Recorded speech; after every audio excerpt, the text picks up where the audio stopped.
Bonjour à tous les amis et bienvenue dans cette nouvelle vidéo du site Esprit Investisseur. C'est un plaisir pour moi comme d'habitude de faire une nouvelle vidéo. Vidéo à part aujourd'hui, je vais analyser une annonce d'un bien qui a été vendu aux enchères. Toutes les erreurs qu'il ne faut pas faire aux enchères, ce bien-là, c'est un cas d'école. Quelqu'un a accumulé les erreurs sur erreurs et ça a fait que il fait une mauvaise affaire au final. Vous allez voir qu'est-ce qui a amené cette personne à faire cette mauvaise affaire, qu'est-ce qu'il n'a pas vu et voilà, les erreurs qu'il a fait. Du coup, c'est une annonce que je connais assez bien puisque j'ai moi-même visité. J'ai éventuellement voulu participer à la vente. Pour ça, on remonte au 6 septembre 2023. Il y avait cette annonce, une maison mise à prix 80 000 € à Maurepas. On sait que, à la lecture de l'annonce, que la maison est occupée. On n'a pas plus d'informations que ça sur l'occupation. C'est une maison qui fait 147 mètres carrés, il y a 5 chambres, etc. Et donc, je vais visiter la maison. Au moment de la visite, et même bien avant parce que j'avais étudié le cahier des charges, mais on s'aperçoit que, en fait, le propriétaire avait tout fait à l'intérieur pour pouvoir rester dedans. En soi, le propriétaire d'un bien qui est saisi aux enchères, il peut faire un certain nombre de choses pour enquiquiner les acheteurs, mais ce sera toujours à son détriment. Il peut mettre en place, montrer que l'appartement est mauvais, essayer de faire refroidir les gens, etc. Mais au final, c'est se tirer une balle dans le pied parce que qu'est-ce que vont faire les acheteurs? Ils vont pas beaucoup monter. Et c'est ce que sont dit toutes les personnes qui ont étudié le cahier des charges et qui ont visité la maison. Parce qu'en étudiant le cahier des charges et en visitant cette maison, cet homme-là qui voulait pas quitter sa maison, en fait, il a loué sa maison à sa société. Il a créé une SCI à qui il a donné en location une partie de la maison à la SCI. Et donc, pour quelqu'un qui achète la maison, ça c'est problématique parce que du coup, il faut virer la SCI, il faut virer le type qui habite dedans, mais il faut aussi virer la société. Et si la société paye en bonne et due forme, c'est plus compliqué à virer. Ils seront tous virés à un moment ou un autre, dans tous les cas, mais ça prendra un peu plus de temps et ça coûtera un peu plus d'argent. Ce genre de cas, moi j'aime beaucoup parce que les propriétaires se tirent une balle dans le pied parce que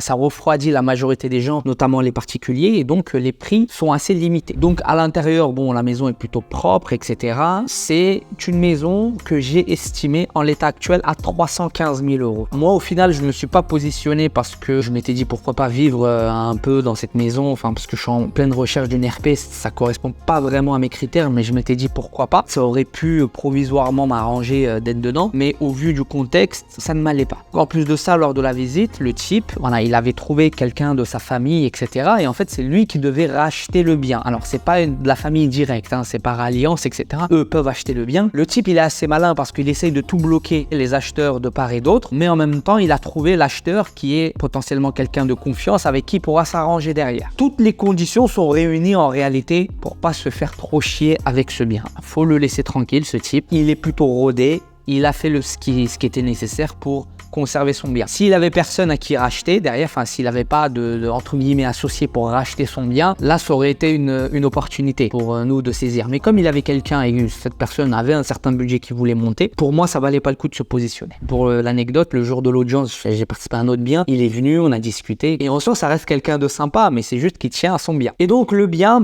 naturellement, il se vend à un prix pas très élevé, 140 000 € adjugés pour un bien qui vaut 315 000 €. Mais les gens qui ont visité savent, comprennent ce prix. Mais maintenant, quelqu'un qui n'a pas visité le bien, qui n'a pas étudié le bien, qu'est-ce qu'il se dit? Il se dit, attends, je connais cette ville, j'ai l'adresse, il peut estimer à la louche le bien, il se dit, ça vaut plus de 300 000 €. T'as 140 000 € quand même, c'est vraiment pas parti cher. Qu'est-ce qu'on fait à un certain nombre de personnes? Eh bien, ils ont surenchéri. Alors, vous connaissez mon avis sur la surenchère, vous savez que c'est quelque chose que je ne fais pas et que je déconseille de faire. Pour moi, la surenchère, c'est un truc de loser. Et c'est que les losers qui font des surenchères, des gens qui n'acceptent pas que d'autres gagnent de l'argent ou des gens qui ne sont pas suffisamment intéressés et suffisamment sérieux pour faire le travail en temps et en heure, c'est-à-dire faire la visite au moment de la visite, participer à la vente au moment de la vente. Qu'est-ce qu'ils disent? Ah non, on va voir s'il y a des petites affaires qui sont passées, on va surenchérir pour essayer de les obtenir 6 mois après. Et donc, les personnes qui ont surenchéri, nécessairement, sont des personnes qui n'ont pas visité ce bien. Dans ce cas de figure-là, de ce bien-là, forcément, ils n'ont pas visité le bien s'ils ont surenchéri. Parce que s'ils l'avaient visité, ils avaient étudié le cahier des charges et compris le contexte, normalement, tu ne te positionnes pas sur ce bien. Le surenchérisseur, dans son plus grand art de petit fouineur après-vente, il se dit, attends, 140 000 €, ça fait 300 000, il y a de la marge encore quand même, je vais faire une surenchère et on va voir ce que ça donne. Alors, il faut savoir que la surenchère, c'est un acte qui est payant. Déclencher une surenchère, ça coûte à peu près 1 500 € de frais fixes. Donc, en fait, c'est un petit peu un piège qu'on se tend aussi en tant que surenchérisseur, si tu es surenchérisseur, c'est que tu investis 1 500 € que voilà, tu payes et quel que soit le résultat, tu as perdu tes 1500 euros. Et donc, qu'est-ce que tu te dis à l'audience de surenchère? Il faut que je l'obtienne ce bien quand même. Il ne faut pas que je perde les 1500 euros. En plus de ça, j'ai appris qu'il y a eu 2 surenchérisseurs sur le bien. Donc, 2 personnes intéressées à la surenchère. Donc, vous voyez, la bêtise, elle continue. Et donc, il y a eu une nouvelle audience en janvier, donc 4 mois après. Et là, cette fois-ci, qu'est-ce qui s'est passé? C'est que les 2 surenchérisseurs qui sont venus, mais il y a aussi l'ami qui avait acheté le bien à 140 000 euros. Bah, lui, il est revenu aussi. Et donc, lui qui connaît le contexte, etc. Et bien là, ils ont commencé à se batailler. Et comme l'ami du propriétaire ne voulait pas lâcher l'affaire, les surenchérisseurs, eux qui ont lâché l'argent, 1500 euros, ils disent, faut que je monte, faut que je l'obtienne, même s'il est occupé de manière classique, donc par un occupant comme on le voit d'habitude, bah, ils seront expulsés, c'est bientôt la fin de la trêve hivernale, etc. Ce qui en théorie, oui, mais ils n'ont pas étudié la partie sociétale. Il faudra aussi expulser la société, c'est pas si simple que ça. Et donc, ils sont montés, eux, ils se sont dit, bah, je veux pas lâcher mes 1500 euros. L'ami du mec, bah, lui, bah, visiblement, il avait de l'argent, il a continué, jusqu'à qu'il y en ait un qui craque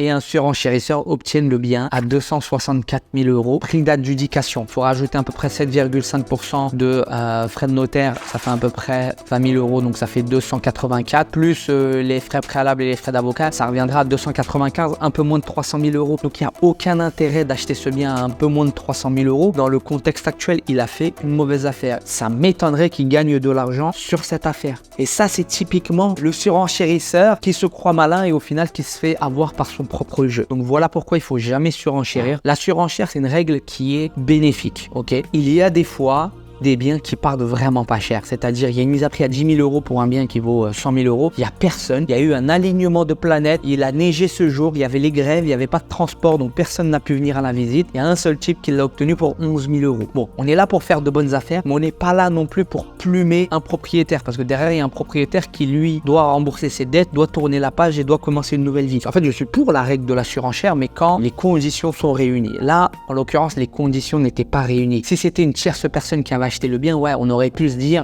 ouais, mais c'est quand même dégueulasse pour le propriétaire. Mais là, au final, le propriétaire était très content du prix de 140 000 parce que c'était son ami. Certainement, ils allaient faire un accord entre eux derrière. Ils ont entendu que leur amitié tienne le coup après un tel achat à ce prix-là. Mais là, en l'occurrence, il n'y avait pas d'intérêt à surenchérir. Et celui qui a fait la surenchère, c'est forcément quelqu'un qui n'a pas visité le bien, qui n'a pas étudié le bien. Donc ça, c'est un cas d'école de ce qu'il ne faut pas faire. Juste un petit exemple d'un bien qui vient d'être vendu. Par exemple, ce bien-là de Guyancourt, celui-là qui est loué, en fait, le propriétaire a loué. Donc, tu achètes un bien qui est loué. Les locataires payent. Je crois qu'ils payaient 1 000 euros par mois. C'est une maison qui vaut 330 000 euros. Adjugé 235 000. Voilà, c'est très bien. Tu vois, les locataires payent. Ils vont payer certainement peut-être jusqu'à la fin de leur bail pendant 2 ans. Mais voilà, tu as ton loyer. Si t'es pas trop pressé, mais à la fin, tu fais ta plus-value. Parce que là, lui, il le touche à combien? Il doit le toucher à peu près à 255 000 euros. Un truc comme ça, tout prêt inclus. Le bien vaut 330 000 euros. Voilà, c'est nickel. En plus, pendant ce temps-là, tu touches tes loyers, tu additionnes ça à ta plus-value. Ça, c'est une bonne affaire, tu vois. Alors que, tu vois, ce bien-là vaut plus cher que celui de Maurepas, mais il a été adjugé 30 000 euros de moins. Il vaut 30 000 euros de plus, mais en plus, il a été adjugé 30 000 euros de moins. C'est quelqu'un qui a bien étudié le bien, qui a bien acheté. Donc, j'espère que tu as apprécié cette vidéo. C'était une vidéo un peu particulière où là, je donne mon avis au fil du temps, des analyses, des annonces que je vois, etc. Je trouve que c'est important aussi de donner un avis spécifiquement pour certains biens, pour certains cas de figure. Ça peut t'aider derrière à mieux comprendre le business et comment mettre en place des stratégies qui seront bénéfiques pour toi. En tout cas, si tu as des questions, n'hésite pas à les poser en commentaire et moi je te dis à bientôt pour une prochaine vidéo. Salut à toi, ciao ciao.